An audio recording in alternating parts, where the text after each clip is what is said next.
Subscribe करें और bell दबाएं ताकि कोई खबर रह न जाए।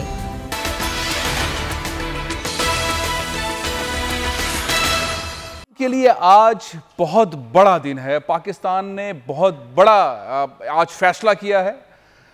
सिविल लीडरशिप और मिलिट्री लीडरशिप ने फाइनली हिंदुस्तान के वो सारे घपले जो पाकिस्तान में कर रहा था, जो दहशतगर्दी के वारदातों में मुलविस था, जो फंडिंग कर रहा था, जो पाकिस्तान के अंदर अमन को, पाकिस्तान की खुशहाली को रोक रहा था, आज पाकिस्तान ने सारी दुनिया को बता दिया है। और यहाँ तक बताया कि कौन कर रहा है, कहाँ से कर रहा है, कितने पैसे किसको दिए जा रहे हैं और किस तरह पाकिस्तान को अमन के रास्ते में आगे बढ़ने से रोका जा रहा है। आज तक इससे पहले पाकिस्तान ने इस तरह खुलकर नहीं कहा। ये बहुत एग्रेसिव पॉलिसी, और आज पाकिस्तान के लिए इसलिए बड़ा दिन है, बहुत खुशी का दिन है कि पाकिस्तान ने आखिर अपने दुश्मन को एक चौक पर लाकर उसकी हंडिया फोड़ दी है, सारी दुनिया को बता दिया है। और ये एक ऐसे मरहले के अंदर पाकिस्तान ने किया है कि जहां दहशतगर्दी के वाक़यात का तसलसल के साथ होना, हिंदुस्तान के रॉ का मुलविस होना, एज ए स्टेट हिंदुस्तान का पाकिस्तान में दहशतगर्दी के मामलात के अंदर मुलविस होना, ये सब कुछ आया कर दिया है। अब देखना है कि अगली स्ट्रैटेजी के अंदर पाकिस्तान मोमेंटम किस तरह बढ़ाता है।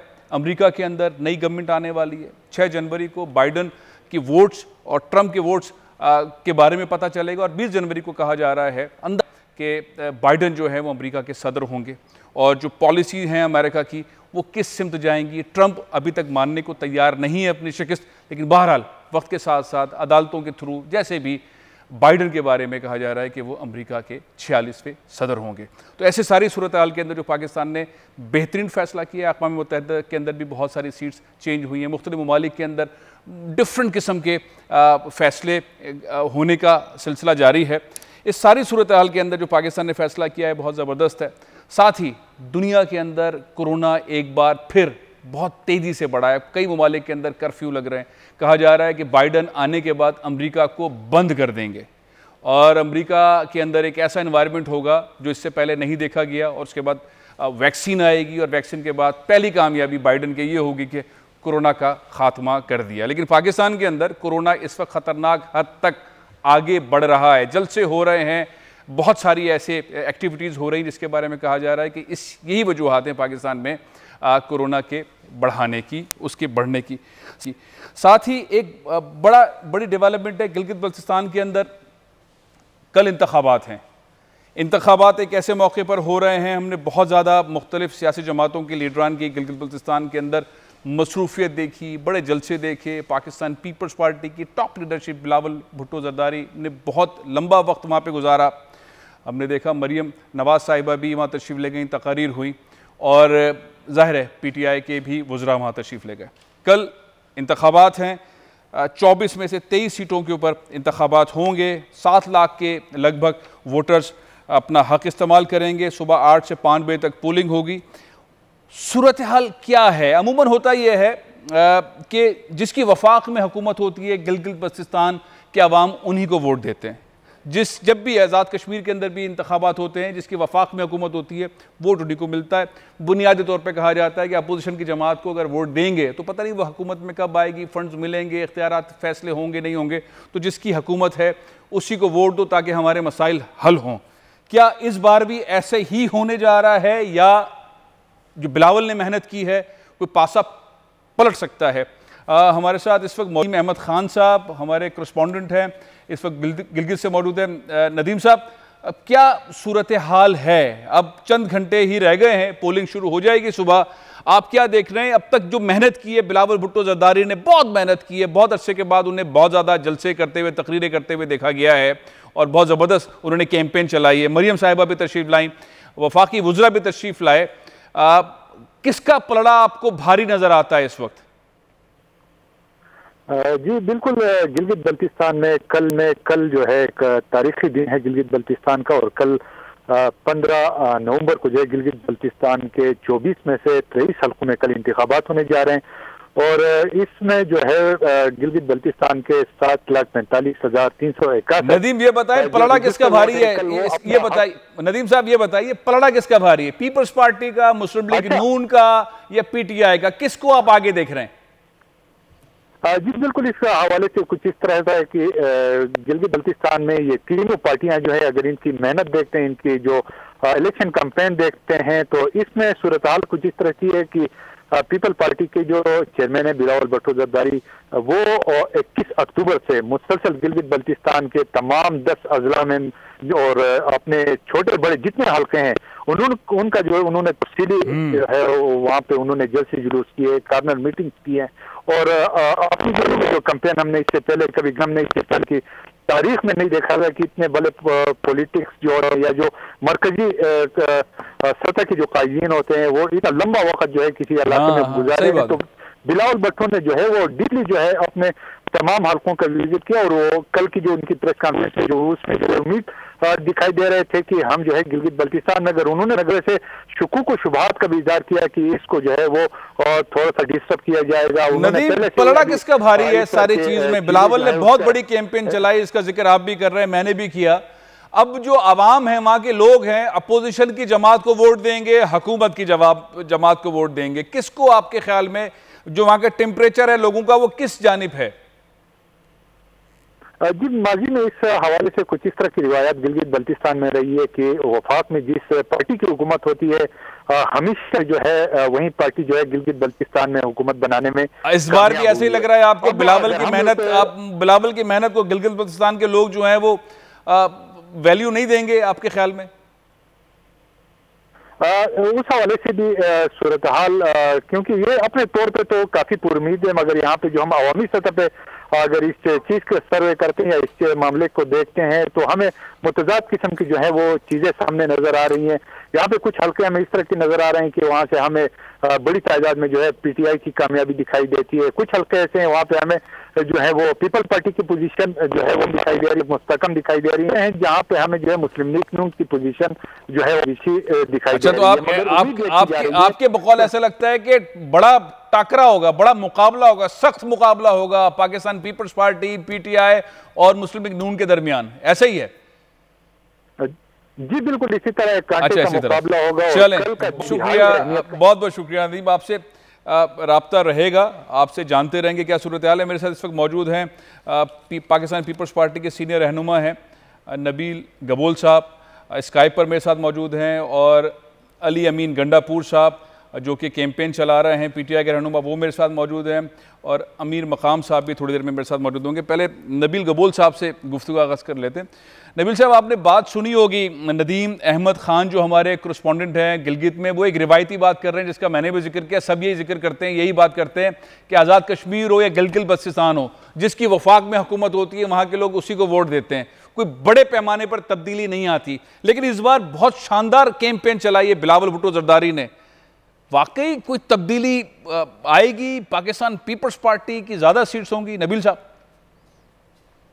वैसे देखें, ये तो रवायत रही है, आपने खुद कहा है कि जो हुकूमत वफाक में होती है लोग समझते हैं कि फंड्स वहीं से मिले। हाँ। लेकिन इस दफा जो एक बहुत बड़ी तब्दीली आई है लोगों के पास, देखें जब आप चल के जाते हैं तो आवाम ये सोचती है कि हमारे पास चल कर कौन आया वोट मांगने, तो वोट उसी को ही देते हैं। अगर आप कंपेयर करते हैं इलेक्शन कैंपेन का, तो वो जिस तरह चेयरमैन बिलावल हर हल्के में गए हैं जी, बहुत मेहनत की है, और आपने देखा होगा जरदारी साहब की जब गवर्नमेंट की, यूसुफ रजा गिलानी साहब की पीपल्स पार्टी की, उस वक्त जो दर्जा दिया गया था गिलगित बल्तिस्तान को, अभी भी उम्मीद है गिलगित बल्तिस्तान की आवाम को पीपल्स पार्टी से है कि वो अलग सूबा का जो है ऐलान करेगी। अच्छा, ऐलान करेगी? पाकिस्तान पीपल्स पार्टी हुकूमत में आएगी तो करेगी ना? इस वक्त आपको लग रहा है कि पाकिस्तान पीपल्स पार्टी हुकूमत में आ जाएगी? वही कहना चाह रहा था। तो ये हम समझते हैं कि 2021 इलेक्शन का साल है, आवाम को अपने वोट जाया नहीं करनी चाहिए, क्योंकि पिछले 2.5-3 साल से पीटीआई ने तो उनको कोई अहमियत नहीं दी गिलगित बल्तिस्तान वालों को। तो मैं समझता हूँ कि अभी ये लोग समझते हैं, और वही आगे चेयरमैन बिलावल ने चलाया, तो उम्मीद है कि इंशाल्लाह कल पाकिस्तान पीपल्स पार्टी को ही वोट पड़ेगा। अच्छा, आपके ख्याल में 23 नशिस्तों में से 24 नशिस्तें हैं, लेकिन चूंकि पीटीआई के जो सरबराह हैं उनका इंतकाल हो गया, जस्टिस रिटायर्ड सैयद जाफर शाह साहब का, उनकी नशिस्त पे इलेक्शन नहीं हो रहा है, 23 सीटों के ऊपर इंतखाबात हो रहे हैं, जो भी 12 सीटें ले जाएगा वो अपनी हुकूमत बना लेगा। आपके ख्याल में इतनी मेहनत जो बिलावल भुट्टो जरदारी साहब ने की है, और वाकई सबको नजर आई है बहुत मेहनत की, हर हल्के में गए, हुकूमत बना लेंगे? कितनी सीटें जीत सकते हैं आपके ख्याल में? देखिए, हम जो है 10 से ऊपर की सीटें देख रहे हैं, 10 से और हमें साथ में मुस्लिम लीग नून की अलायंस से हमारे साथ रह रहे हैं, और मुस्लिम लीग नून के वोटों के साथ मिलकर इंशाल्लाह हम ही हुकूमत बनाएंगे, क्योंकि हम अलायंस में हैं। अलायंस में है मतलब मुस्लिम लीग नून और पीपल्स पार्टी। कितना कितना एक ऐसा मामला है कि सारी जिंदगी एक दूसरे के खिलाफ लड़ने वाले आज एक साथ एक दूसरे को सपोर्ट कर रहे हैं। मेरे साथ अमीर मकाम साहब मुस्लिम लीग नून के रहनुमा भी मौजूद हैं। अमीर मकाम साहब, खुशामदीद प्रोग्राम में। नबील गबोल साहब ने बड़ी ज़बरदस्त बात की है कि पीपल्स पार्टी और मुस्लिम लीग नून एक साथ है, एक दूसरे को सपोर्ट कर रहे हैं, और गिलगित बल्तिस्तान के इंतखाबात के अंदर मिलकर PTI को शिकस्त देंगे। तो कौन कौन सी सीटों के ऊपर इत्तेहाद हो गया है? बिस्मिल्लाहिर्रहमानिर्रहीम। सबसे पहले तो आपके जो सुन रहे हैं सबको सलाम, और नबील कबूल मेरा भाई एक साथ पार्लियामेंट में रहे उसको भी सलाम। असल बात है कि जो हमारी PDM और अलायंस है, तो इस मकसद के लिए कि ये पाकिस्तान हम सब का है, और जिसका दिल हुआ है तो सब पर तो हुआ है, उसमें हर एक को अपना हिस्सा डालना चाहिए, और इस यार खैर में हम सबको मिलकर इस पाकिस्तान को नारायकों से आजाद कर लेना चाहिए। तो इसी के तहत हमारा वही सबका एजेंडा और 1 पॉइंट है कि दोबारा इस मुल्क में फ्री एंड फेयर इलेक्शन हो, किसी मुदाखलत के बगैर, और जिनको आवाम वोट दे रहे उनको अपनी अपनी गवर्नमेंट बनानी चाहिए। तो इस तरह गिलगित बल्तिस्तान में भी माशाल्लाह बिलावल साहब ने भी जबरदस्त कैंपेन चलाई, वही रहा, बहुत टाइम दिया, और उसकी पहले से भी लेवल से भी लोग हैं, और इस तरह पी मिलन की भी हमारी बहन मरियम बीवी वही जाकर उसने भी भरपूर कैंपेन की, और पहले भी हमारी वही गवर्नमेंट भी रही, और सारे आप लोगों ने देख लिया। अगर कोई किसी की जलसा और इसमें जाता है तो कोई जबरदस्ती नहीं है, पार्टी के साथ एफिलिएशन होता है, मोहब्बत और प्यार होता है, तब जाते हैं। तो इसी बात पर हमारी कंसेंसस है कि हुकूमत, मतलब है कि ये अवाम गिलगित बल्तिस्तान के ये इन नालायकों के साथ नहीं है, तो उसकी कोई इसी तरह नहीं एंटर कर लेना चाहिए, और आवाम का जो फैसला हो सबको मंजूर हो। और हमें एक साथ चल रहा है, आप देख रहे हैं, ये कोई नई बात नहीं, आप पहले भी एक साथ चलेंगे। अमीर मकाम साहब, एक चीज बताइएगा, ये फेडरल गवर्नमेंट भी साथ बनी, बिल्कुल सही बात है आपकी। जब यहाँ पे हुकूमत बनी गिलगित बल्तिस्तान में, तो वफाक में आपकी हुकूमत थी। पाकिस्तान पीपल्स पार्टी ने जब यहाँ हुकूमत बनाई तो वफाक में उनकी हुकूमत थी। एक आम राय यह है कि आज़ाद कश्मीर हो या गिलगित बल्तिस्तान हो, वहाँ के लोग, वहाँ के वोटर उसी को वोट डालते हैं जिसकी वफाक में हुकूमत होती है। इस दफ़ा चूंकि कैंपेन बहुत बड़ी है, बहुत ज़बरदस्त कैंपेन चलाई है बिलावल भुट्टो जरदारी ने, तो एक सवाल खड़ा हो गया है कि शायद पीपल्स पार्टी और मुस्लिम लीग नून मिलके सीटें ज़्यादा ले ले। अभी मैंने जब नबील भाई से बात की तो उन्होंने कहा 10 से ऊपर सीटें लेंगे, 12 पे तो हुकूमत बन जाएगी। आपके ख्याल में ऐसा ही होने जा रहा है, या रिवायती तौर पर वोट डालेंगे, जलसे में सब आ गए लेकिन PTI को वोट मिल जाएंगे? मतलब ये बात इस तरह बेदारी माजी में गिलगित बल्तिस्तान के लोगों में जलसों में किसी ने इस तरह नहीं देखा है, उनकी तरफ भरपूर अंदाज में शिरकत, उनके लिए जाना, एक जोश और वलवला।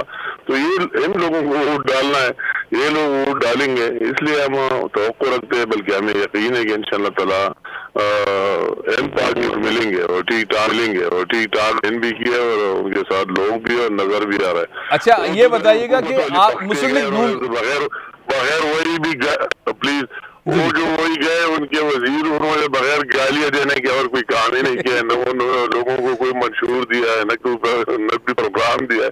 वही स्टेज पर चढ़कर बिलावल को, हमारी MBB को और दूसरे अपोजिशन लीडरों को सिर्फ गालियां दी।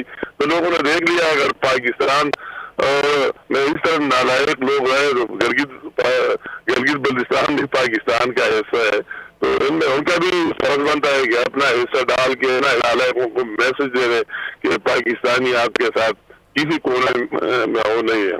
चले, मैं नबील साहब से भी सवाल करता हूँ, लेकिन एक चीज छोटी सी बताइएगा कि नबील साहब ने कहा कि तकरीबन पीपल्स पार्टी 10 से ज्यादा सीट लेगी। मुझे खाली ये बताइएगा आप लोग कितनी सीटें ले सकते हैं, ये बताइएगा आप लोग कल कितनी सीटें की आपकी उम्मीद है? ये कोई बात वक्त है, मगर मैं ये जरूर कह सकता हूँ कि हमें ये उम्मीद है कि सबसे ज्यादा सीटें लेंगे इंशाल्लाह। चलें ठीक है। अब सबसे ज़्यादा नबील भाई, आपने गुफ्तगू सुनी अमीर मकाम साहब की, वो किसी तकरीब में थे, लेकिन उन्होंने बताया कि एक तो एक इत्तेहाद जो है वो गैर फितरी, बार बार पूरी एक तारीख रही है पीपल्स पार्टी और मुस्लिम लीग नून की आमने सामने, और आज दोनों साथ साथ, और ना सिर्फ साथ साथ बल्कि एक ही सीट के ऊपर जो है वो एक दूसरे को सपोर्ट कर रहे हैं। बाज़ औक़ात ऐसा लगता है कि कोई चाल ना हो जाए किसी के साथ। एतमाद का पहला सीढ़ी जो है वो यही है इंतखाबात की, कि पीपल्स पार्टी और मुस्लिम लीग नून एक दूसरे को सपोर्ट करेंगे। यहाँ पर आपको लगता है कि वाकई प्रैक्टिकल सपोर्ट होगी? मुस्लिम लीग नून जो है पीपल्स पार्टी के कैंडिडेट को सपोर्ट करेगी गिलगित बल्तिस्तान के इलेक्शंस में? कहीं कहीं जगह हमें कॉमन सेंस भी यूज करना चाहिए। आप क्या समझते हैं कि अगर हमें 3-4 वोटों की जरूरत पड़ेगी तो हम क्या पीटीआई से लेंगे, या पीटीआई को 3-4 वोटों की जरूरत पड़ेगी क्या वो मुस्लिम लीग नून से लेंगे? तो मुस्लिम लीग नून जाहिर है हमें ही देगी ना सपोर्ट। हम समझते हैं कि सबसे लार्जेस्ट वोट सीटें जो है हम निकालेंगे, और अगर हम 2-4 सीटों से कम पड़ जाएंगे तो हम मुस्लिम लीग नून से ले लेंगे। ठीक है, तो हम मिलकर हुकूमत बनाएंगे, लेकिन हुकूमत पीपल्स पार्टी की बनेगी। और ये अलायंस इस हवाले से नहीं है कि इलेक्शन अलायंस, अगर मुस्लिम लीग नून ने ज्यादा सीटें ली हम उसको सपोर्ट करेंगे, लेकिन हम पीटीआई की हुकूमत बनने नहीं देंगे। पीटीआई की हुकूमत नहीं बनने देंगे। चलें, अब मैं ज़रा सा निकल के पाकिस्तान की जो सियासत है उसके अंदर कुछ चीज़ें ऐसी हो रही हैं जिस पे आप गहरी नज़र रखते हैं। हम जब ये जलसों का जिक्र कर रहे हैं तो सेम टाइम कोविड-19 वाली चीज़ बहुत खुलकर ऊपर आ रही है, और अमवात भी ज़्यादा हो रही हैं, केसेस पॉजिटिव बहुत ज़्यादा हो रहे हैं। कहा जा रहा है कि लॉकडाउन की तरफ जाना चाहिए, सेमी लॉकडाउन की तरफ जाना चाहिए, सॉफ्ट लॉकडाउन की तरफ। दुनिया के बहुत सारे ममालिक के अंदर कर्फ्यू आ रहा है। आज मैं भी थोड़ी देर पहले पढ़ रहा था कि अमेरिका की सूरत हाल ये है कि वहाँ पे जो इम्पॉर्टेंट तरीन एजेंसियाँ हैं उनके लोग जो हैं वो कोविड-19 में पॉजिटिव हो रहे हैं। पाकिस्तान में भी सूरत हाल है। आप ये जलसों से मुताल्लिक जो फैसला है अपोजिशन इत्तेहाद का, इसको किस तरह देखते हैं? इस पर कायम रहना चाहिए, इसको नज़रअंदाज करना चाहिए? नबील साहब, असल जलसों के अलावा आप देखें कि अगर इस तरह की बात होती तो इलेक्शन कमीशन को गिलगित बल्तिस्तान का इलेक्शन का ऐलान नहीं करना चाहिए था। जाहिर है जब इलेक्शन कमीशन ने ऐलान किया इलेक्शन जलसे होंगे, वहाँ पे भी होंगे। यहाँ पर तो जो पीडीएम के जलसे हैं वो महीने में 1 या 2 हो जाते हैं। तो मैं समझता हूँ कि ये जो सेकेंड वेव है इसमें पाकिस्तान ने पूरी दुनिया में दोबारा आया, और ये एक्सपेक्टेड था, और एक्सपेक्टेड ये ज्यादा बढ़ेगा। लेकिन अच्छी खबर ये है कि फाइजर कंपनी ने जो है इसकी वैक्सीन बना ली है, तो जनवरी तक पाकिस्तान आ जाएगी। इससे ये इफेक्टिव है। तो मैं समझता हूँ कि हमें एहतियात जरूर रखना चाहिए कोविड से। लेकिन ये जो लॉकडाउन की बात कर रहे हैं दोबारा, देखें इस वक्त पाकिस्तान बुरी तरह माशी बदहाली से गुजर रहा है। अब अगर माशी बदहाली में दोबारा लॉकडाउन लगाएंगे तो ये पहले भी लॉकडाउन ने कोई इतना, मैं नहीं समझता हूँ कि कोई असर इतना ज्यादा पड़ा है। लेकिन ये कि लोगों को एहतियात कराने के लिए समझाना चाहिए, और दूसरा मेरी नजर में ये है कि बच्चों का ख्याल रखना चाहिए। स्कूल्स को जो है ये जो विंटर वेकेशन है उनको बढ़ा देना चाहिए, उनको बढ़ा देना चाहिए। एक और चीज़ बताइएगा नबील साहब, आप बहुत सारी चीज़ें इस वक्त कोविड-19 के हवाले से वो कह रहे हैं जो हुकूमत भी कह रही है। हुकूमत भी तकरीबन मोरलेस यही बातें कह रही है। अपोजिशन और हुकूमत जो है वो कोविड वाले मामले पे एक पेज पर आ सकती है। कितने ऐसे पॉइंट हैं पाकिस्तान में जिसके ऊपर अपोजिशन इत्तेहाद और हुकूमत एक पेज पर आ सकती है, इंक्लूडिंग कोविड-19 से मुतालिक अगले इक़दाम उठाना? पाकिस्तान के बका के लिए, अवाम के लिए जो हुकूमत करेगी हम उसको सपोर्ट करेंगे। लेकिन अगर यही हुकूमत एक पॉइंट पकड़ लेती है मियां नवाज शरीफ की बयानिया की या उसकी तकरीर की, जो वो अकॉर्डिंग टू पीटीआई गवर्नमेंट उन्होंने फौज के खिलाफ दी है, तो ये आप देखें कि अगर मियां नवाज शरीफ ने नाम लिए हैं तो प्राइम मिनिस्टर इमरान खान ने भी जलसों में क्या बोला है कि इस फौज के खिलाफ जो है साजिश हो रही है, और ऑपोजिशन जो है वो हवा दे रही है कि कू हो, सपोर्ट कर रही है इस बात को।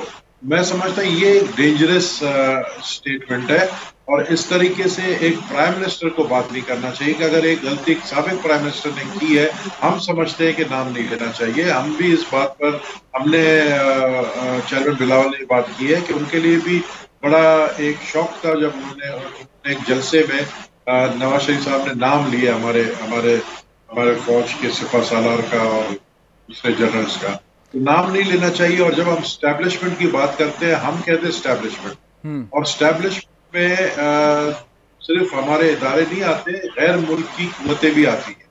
पाकिस्तान के अंदर इन्हीं गैर मुल्की कुव्वतों ने बड़ा अहम रोल अदा किया है। आपने वो बुक पढ़ा होगा सेक्रेटरी ऑफ स्टेट जो थी राइस की, उसने क्या जिक्र किया था कि मुशर्रफ ने 2007 में पीपल्स पार्टी को, मुस्लिम लीग नून को किसके कहने पर जो है मुशर्रफ प्रेशर में लाया गया कि आप इनको आने दें और फेयर एंड फ्री इलेक्शंस कराएं। सही बात। उससे पहले अगर आप बहुत पीछे देखते हैं 1973 को में जब भुट्टो साहब ने 1974 में इस्लामिक समिट बुलाया था, उसके बाद फिर उन्होंने एक तकरीर की व्हाइट एलिफेंट का, एक सुपर पावर कंट्री को, उसके रिएक्शन में क्या हुआ, अफगानिस्तान में क्या हुआ, ये सारा खिता जो है ना हमारा, ये के अंदर है। गैर मुल्की एजेंडा, जो गैर मुल्की साजिशें होती है, उसकी नजर पहले भी हुआ है, अभी भी हो रहा है। तो मैं ये नहीं कहूंगा कि रीट्वीट क्योंकि अमेरिकन एम्बेसी। बहुत बहुत शुक्रिया नबील गबोल साहब। मैं ब्रेक ले रहा हूँ।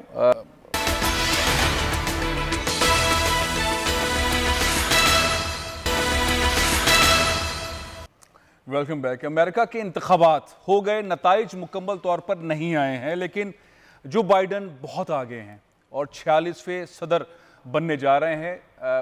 6 जनवरी 2021 को ये पता चलेगा कि टोटल वोट्स ऑफिशियली किसने कितने हासिल किए हैं। ट्रंप अपनी शिकस्त नहीं मान रहे हैं। ये पहला मौका है कि किसी भी अमरीकी सदर ने जीतने वाले उम्मीदवार को वेलकम नहीं कहा है, कॉल नहीं की है, और वो मुकाबले के लिए तैयार हैं। उनके हक में मुजाहरे हो रहे हैं अमेरिका की मुख्तलिफ रियासतों के अंदर, और ऐसे मुजाहरे जो इससे पहले देखे नहीं गए। वाइट सुप्रीमिस्ट जो हैं उनके हक में मुजाहरे कर रहे हैं, वेपन्स के साथ हैं, बहुत ऐसी लैंग्वेज, ऐसे नारे इस्तेमाल कर रहे हैं जो अमेरिका में पहले नहीं लगे। सूरत हाल अब ऐसी नहीं रही है कि जिसमें ट्रंप की कामयाबी हो सके, लेकिन जो मजमूई सूरत हाल है, बाइडन बहुत आगे हैं, लेकिन ट्रंप अपनी शिकस्त मानने को तैयार नहीं है।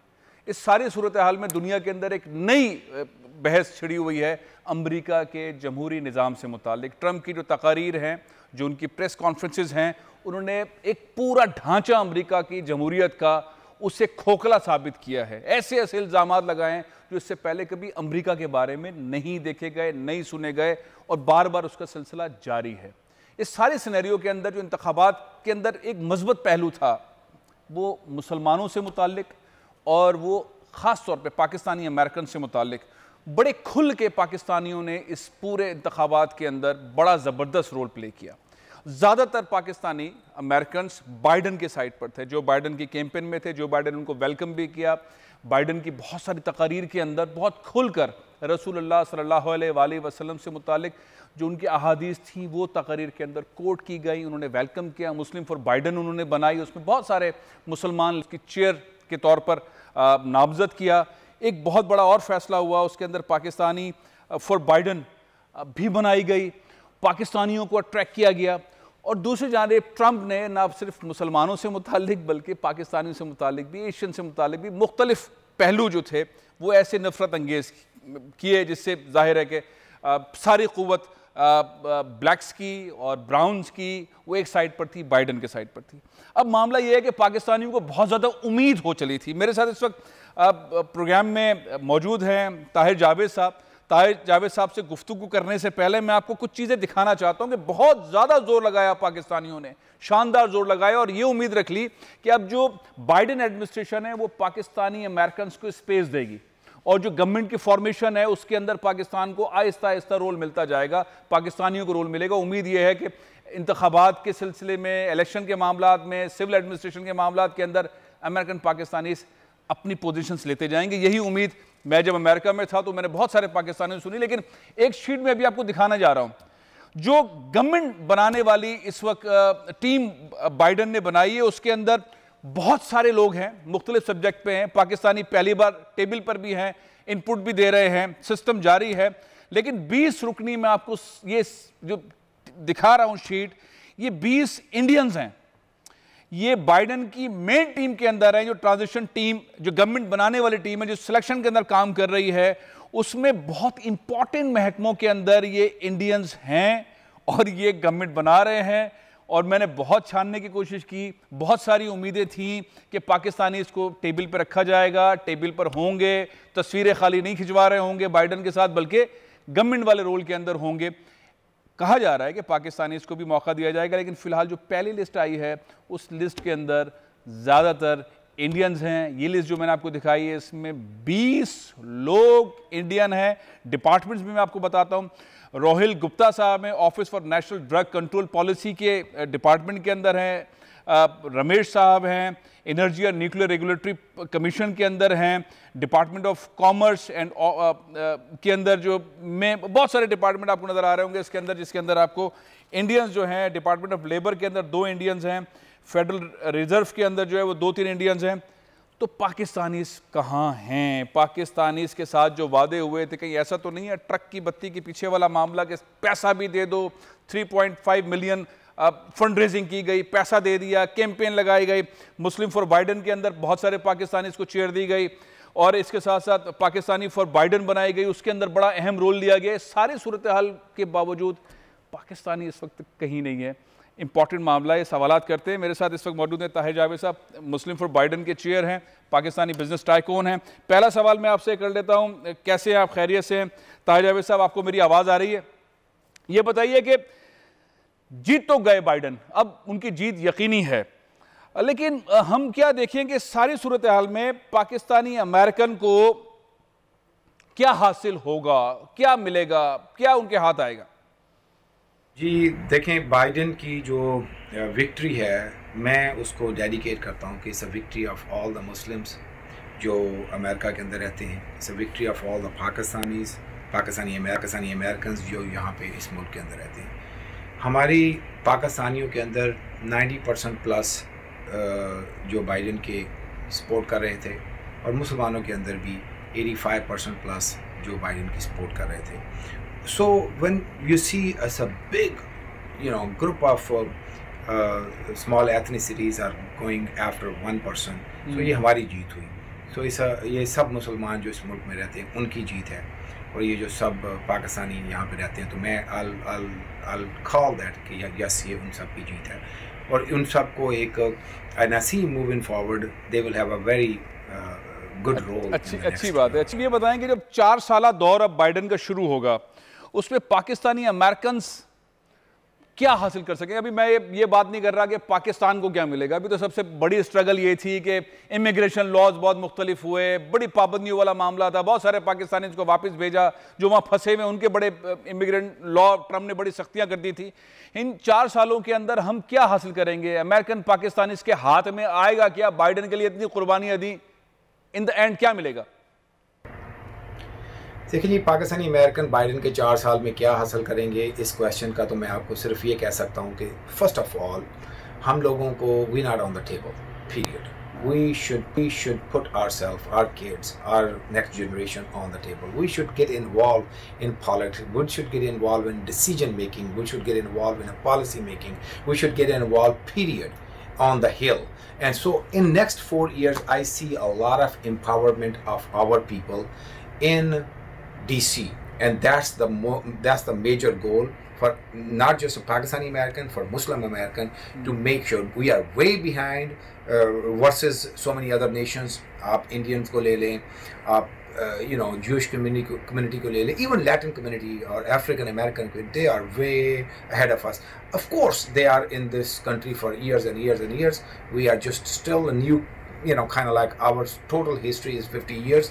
So it's a time. It's a time for us to get involved, and it's time for us to get on the decision-making tables. And this is what we all involved with the politics, to make sure that of us and our next generation get involved and make sure that they are there and they are on the table and they are there when they made for their future. आहिस्ता-आहिस्ता आगे बढ़ें। और पहले होता यह था कि इनफरादी तौर पर पाकिस्तानी अमेरिकन जो हैं वो फ़ोटो भी खिंचवाते थे, फंड्स भी देते थे, फंड्स रेज भी करते थे। इज्तिमाई तौर पर ये पहली बार देखा गया है कि वो इंतखाबात के अंदर भी हैं, आगे भी बढ़ रहे हैं। और ताहिर जावेद साहब ने बिल्कुल सही कहा। ताहिर साहब, बड़ा एक सवाल है, बहुत इंपॉर्टेंट है। ट्रंप हार नहीं मान रहे, ट्रंप हार नहीं मान रहे, ट्रंप अदालती मुकाबले की तरफ जा रहे हैं, तकरीरें कर रहे हैं। पहली बार उन्होंने जो है वो ऐसा माहौल बना दिया कि अमेरिकी जो इलेक्शन है, उसका कल्चर है, उसकी डेमोक्रेसी है, वो क्वेश्चन मार्क हो गई। लोग हंस रहे हैं, सारी दुनिया हंस रही है, ये क्या अमेरिका की पॉलिटिक्स है क्या। और दूसरा ये कि इक़्तिदार की पीसफुल ये ट्रांसफर हो जाएगा, मुंतकिल हो जाएगा, या बड़ा झगड़ा ही रहेगा, क्या होगा, ये क्यों नहीं हार मान रहे। ट्रंप का हार ना मानना जो है वो एक तो बिग उसकी जो रीज़न है वो उनकी अपनी पर्सनैलिटी का एक हिस्सा है। मेरा नहीं ख्याल कि इस इलेक्शन की हार मानना, ज़िंदगी में किसी भी हार को उन्होंने कोई जेंटलमैन तरीके से और बीइंग अ गुड स्पोर्ट कभी भी एक्सेप्ट नहीं किया होगा। उनको हमेशा एक कह लें कि डिसरिस्पेक्टफुली इस चीज़ का प्रोसेस के अंदर से वो हमेशा से गुजरे, और यहाँ पे भी ऐसे ही होना है। जो एक ट्रेडिशंस हैं जो सालों साल से kind of you lost the election, just pick up a phone, congratulate the other guy and make your speech and be over with. यहाँ पे ये है कि it's not going to be that easy to do the power transfer.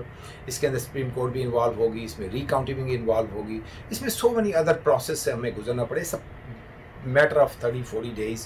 And once we go through all these things, not an easy path, but end of the day, eventually Joe Biden will take. बहुत बहुत शुक्रिया ताज अहमद साहब। आप देखते हैं Biden जीतने के बाद क्या करते हैं, और ट्रंप ने भी क्या क्या तमाशे लगाने हैं वो सारी दुनिया ने देखने, अमेरिका का नया रूप भी देखना है। ब्रेक ले रहा हूं, ब्रेक के बाद हम बात करेंगे कोविड-19 आखिर क्या चाहता है और पाकिस्तानी उसको किस तरह हैंडल करेंगे, इस ब्रेक के बाद।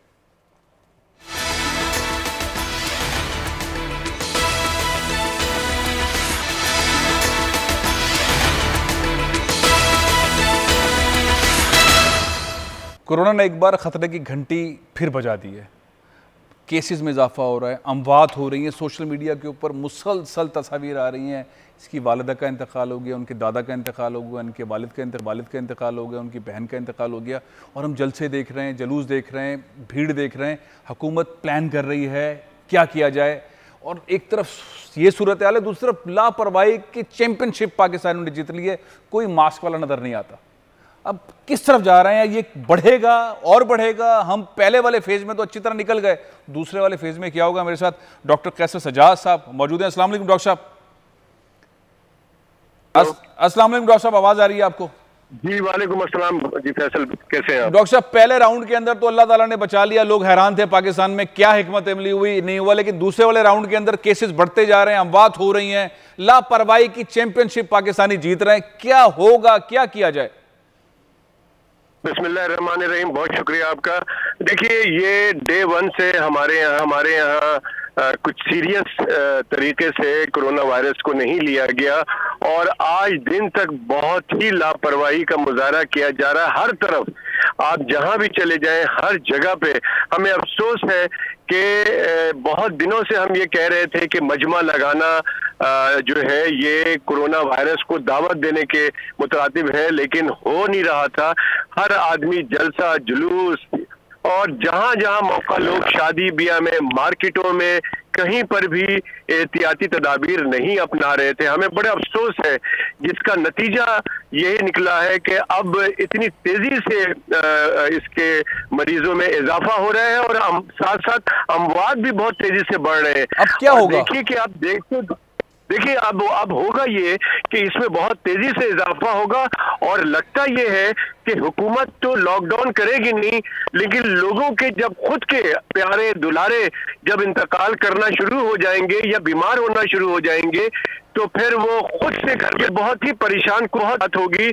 हम लोगों से यही रिक्वेस्ट करते हैं कि खुदारा कोरोना के मर्ज से बचे, ताकि आपकी मईशत, आपका कारोबार। अच्छा डॉक्टर साहब, अस्पतालों के अंदर सूरत हाल तो वैसी नहीं है, कोई कोरोना का स्पेशल वार्ड नहीं है, सब कुछ नॉर्मल हो गया है। एक तरफ लोग एहतियात के, दूसरी तरफ अगर मरीज आएंगे तो अस्पतालों में तो वो वार्ड ही खत्म हो गए। वो जो एक पहले वाली लहर थी जिसके अंदर बहुत इंतजाम थे, अब तो इंतजाम नजर ही नहीं आ रहे, कुछ भी नहीं है, अस्पताल भी सेटल हो गए, सब कुछ सेटल हो गया।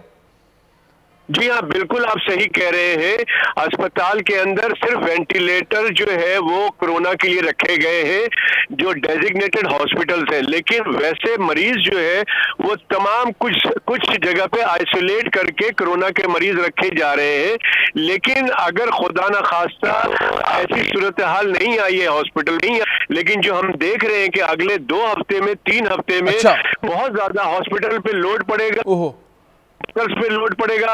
अभी तक 14 डॉक्टर्स ये 3 हफ्ते के दरमियान इंतकाल कर चुके हैं पूरे पाकिस्तान में, और ये फैसल ऐसा जो म्यूटेट होके ये वायरस इस दफा पहले जो वेव्स आई थी उससे ज्यादा स्ट्रांग है। अच्छा डॉक्टर साहब, अब क्या करना क्या चाहिए? आम आदमी को किस तरह समझाएं? उन्हें पता तो है लापरवाही हो रही है, लेकिन कोई दोबारा से स्टेप बताएं बच्चों के लिए, खवातीन के लिए, मर्दों के लिए, ऑफिस में लोगों के लिए क्या करें बुनियादी तौर पर, एक दफा दोबारा से बताएं प्लीज। देखिए, मैं समझता हूं कि इसमें कोई परेशानी की बात नहीं है। इस वक्त डेंगू का वायरस, इस वक्त फ्लू वायरस, इन्फ्लुएंजा वायरस और तमाम चीजें हैं, लेकिन सबको अगर आप ये समझ के इसमें रेस्ट करें, इम्यूनिटी बढ़ाएं, कुव्वत मदाफत बढ़ाने के लिए रात को, और पानी का इस्तेमाल ज्यादा करें, अच्छी डाइट लें, और सबसे ज्यादा जरूरी है कि इस कोरोना से बचने के लिए जो आप वैक्सीन का इंतजार कर रहे हैं तो उसका इंतजार ना करें, वो कब आएगा। जो वैक्सीन मौजूद है उसका इस्तेमाल करें, वो वैक्सीन है मास्क लगाएं, मास्क लगाएं। बहुत बहुत शुक्रिया डॉक्टर साहब, बहुत बहुत शुक्रिया। बुनियादी तौर पर एहतियात, मास्क लगाना है, हाथ साफ रखने, एहतियात करें, एहतियात करें, एहतियात। ये मास्क लगाना ज़्यादा बेहतर है बजाय इसके अस्पताल में जाके ऑक्सीजन का कोई मास्क लगाना पड़े। एहतियात करें अपने लिए भी, अपनी फैमिली के लिए भी। इसके अलावा दूसरा कोई रास्ता नहीं। लहर बहुत तेज़ी से फैल रही है, डेंगू भी है और फ्लू भी आ रहा है, कोविड-19 तेज़ी से फैल रहा है। एहतियात करें, एहतियात करें, एहतियात करें। प्रोग्राम में ख़त्म कर रहा हूँ, इंशाल्लाह कल फिर मुलाकात होगी। इजाज़त दीजिए। पाकिस्तान जिंदाबाद।